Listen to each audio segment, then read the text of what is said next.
Hey there, YouTube. Another USPSA talk today, but some of you kind of like it. Anyway, things are getting kind of interesting, starting to happen faster, as you know.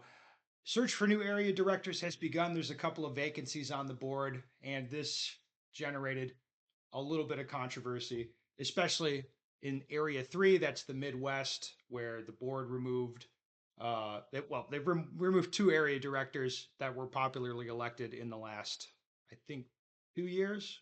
I think 2 years, maybe a little longer, but I think two. The most recent one, people are really not happy about this, especially in the Midwest in Area 3.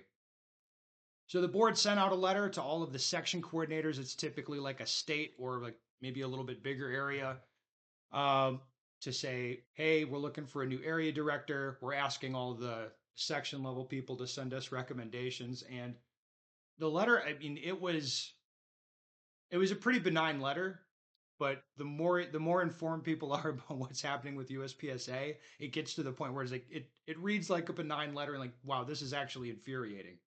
um, a letter saying, "Hey, we need a guy who can be on the board," and then they have to follow all these bylaws, and you're like, "Okay." And then I like signing the letter also is Mel Rodoro, one of the area directors who did not follow the bylaws, and the board gave him a slide, didn't kick him off the board, like that kind of stuff.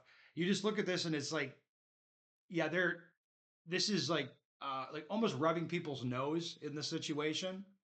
um, Most people don't care about this stuff that much, but the section coordinators in Area 3, they all know Scott Arnberg. They all know him, who just got kicked off the board, and they're like not happy about it. Then they read this letter. It's like, oh, we got to pick a replacement for Scott. And you read this, and it's like, okay, like this is a bunch of this is a bunch of BS. Like, yes, and that is the appropriate reaction, where it's just clearly like, if it's a guy on our team, there's one set of rules. If it's a guy we don't like, there's a different set of rules. And we're starting, I mean, as this goes on, and people are having more conversations and getting upset, we're starting to get more and more information. Now, the Area 8 director, that's one of the one of the stooges for the naughty team, I would say, for the guys running the organization into the dirt. He had a pretty interesting exchange on Facebook with just some random dude, effectively just like some dude from his area. He like went at it on Facebook, and it's never a good idea, board members, because people can read that and see what's going on. It was pretty interesting, and the interesting part is that he explained, a lot of their motivations for doing what they're doing. So this Area 8 director is getting criticized by this guy, saying, hey, this is ego driven and immoral that you're kicking off the Area 3 director. And then the Area 8 director fires back to this random guy, like, your opinion is given to you. Like, he's posting that. He's like saying that this guy is like being fed posts and being told to post stuff by people and then putting it on Facebook, which is like, okay, I guess that's a little bit of a weird thing to say. But the Area 8 director said something even more interesting. He said the reason they kicked Scott off the board was that he's part of a conspiracy to destroy the organization, and he said they caught him red-handed as being part of this conspiracy. Like, what they said was like, you're like, he's leaking like classified documents or something, like that didn't really make sense. It doesn't, like, that doesn't make any sense. Like, when they made that claim, and now the Area 8 director is coming out and saying something different. It's like, oh, he's part of a conspiracy to destroy the organization. And you're like, wow, that's a weird worldview to have. And I'm sure a lot of other members on the board think that there's this conspiracy to destroy the organization, and that their social media posts are being like inserted out there to, to whatever, to like, that alters people's perception of what's happening. And I think if you look at that, that gives you insight into these guys' thought process, where there's like, they really do get together and talk and conspire, uh, away from public view, and then have whatever their public messaging is going to be. They do that, and they decide what they're going to do in the board meetings, before the meeting even starts. That kind of stuff. Like, these guys do what they're going to do behind the scenes, and then the public face is different, but it appears to be very clearly coordinated.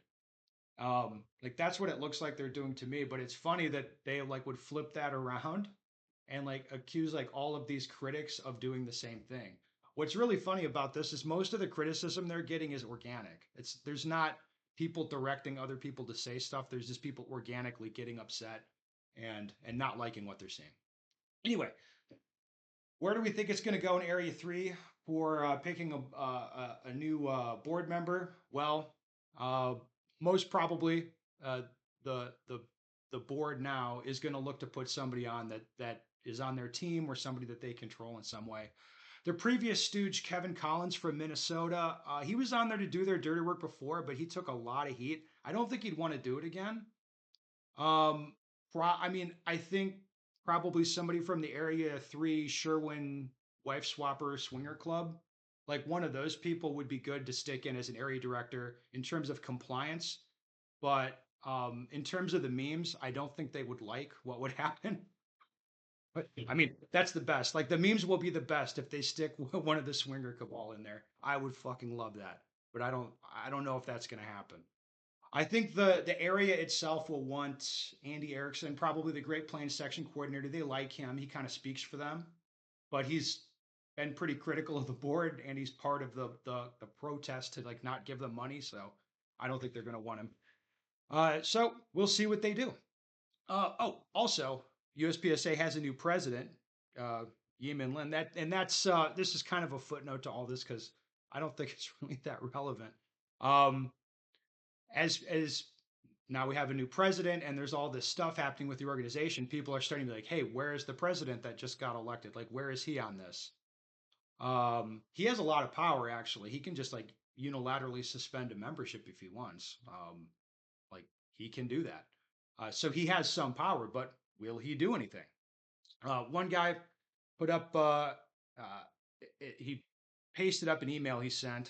He says, this is unacceptable. The vote to remove Scott was invalid under the bylaws. Any replacement is illegitimate, especially if they're chosen by a bunch of board members who've been leading the board in the wrong direction and routinely breaking the bylaws for their own benefit. This email being sent out to all, but especially with indirect emphasis that Scott cannot retake his seat, makes it seem like you aren't going to right the wrong that was done to Scott and Area 3. Your New Year's message asks us to judge you and the organization by actions. We're waiting for you to do something, but our patience isn't limitless. This needs to be resolved before the January meeting, according to the board's chosen timeline. An illegitimate committee attempting to fill the vacancy will dig the hole much deeper. Yeah, that's all true. That's pretty obvious stuff. But sent to Yemen, and this is probably a Yemen supporter. He's like, hey man, like, where are you? Like, we voted for you. Where are you on this stuff? And as predicted, Yemen's really nowhere to be found. Um, so I said like it's starting to come to a head here. We'll see what happens. I'm definitely enjoying the fireworks for sure. I'll keep watching.